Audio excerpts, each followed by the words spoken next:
जय श्री कृष्ण भक्तों। क्या आप बद्रीनाथ की कहानी जानते हैं? यह वो जगह है जहाँ शिव और पार्वती रहते थे। ये उनका घर था।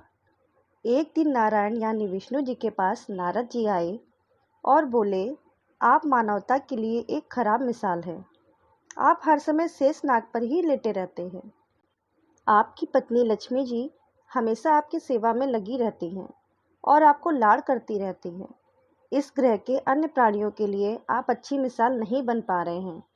आपको सृष्टि के सभी जीवों के लिए कुछ अर्थपूर्ण कार्य करना चाहिए।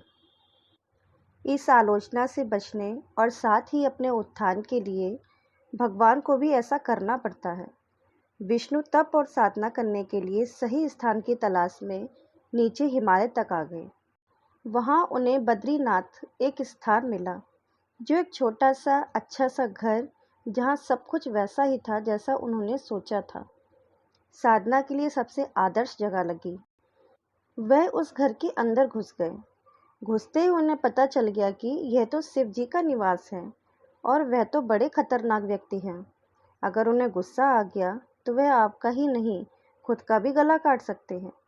ऐसे में नारायण ने खुद को एक छोटे से बच्चे के रूप में बदल लिया और घर के सामने बैठ गए। उस समय शिव जी और पार्वती बाहर कहीं टहलने गए थे। जब वे घर वापस लौटे तो उन्होंने देखा कि एक छोटा सा बच्चा जोर जोर रो रहा था। पार्वती माता को दया आ गई। उन्होंने बच्चे को उठाने की कोशिश की। शिव जी ने पार्वती को रोकते हुए कहा, इस बच्चे को मत छूना। पार्वती जी ने कहा, कैसी नासमझी की बातें कर रहे हैं?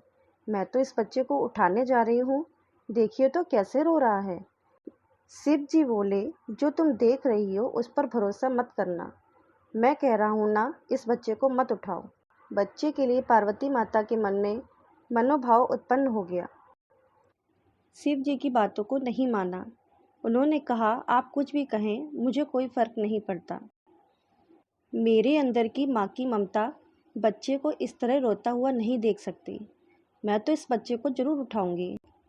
और यह कहकर उन्होंने बच्चे को उठाकर अपनी गोद में बैठा लिया। बच्चा माता पार्वती की गोद में आराम से था और शिवजी की तरफ बहुत ही खुश होकर देख रहा था।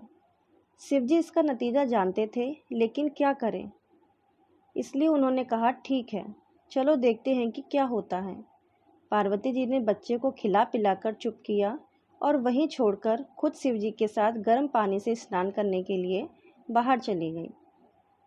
वहाँ पर एक गर्म पानी का कुंड है।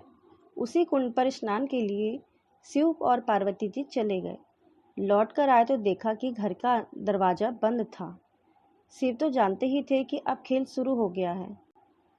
पार्वती जी हैरान थी कि आखिर दरवाज़ा किसने बंद किया।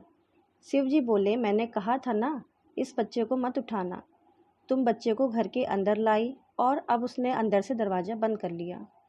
पार्वती जी ने कहा, अब हम क्या करें? शिव जी के पास दो विकल्प थे। एक, जो भी उनके सामने है उसे जलाकर भस्म कर दें, और दूसरा, वे वहाँ से चले जाएं और कोई दूसरा रास्ता ढूंढ लें। उन्होंने कहा, चलो कहीं और चलते हैं, क्योंकि यह तो तुम्हारा प्यारा बच्चा है, इसलिए मैं इसे छू भी नहीं सकता। मैं अब कुछ नहीं कर सकता, चलो कहीं और चलते हैं। इस तरह शिवजी और माता पार्वती दूसरी जगह तलाश करने के लिए पैदल ही निकल पड़े।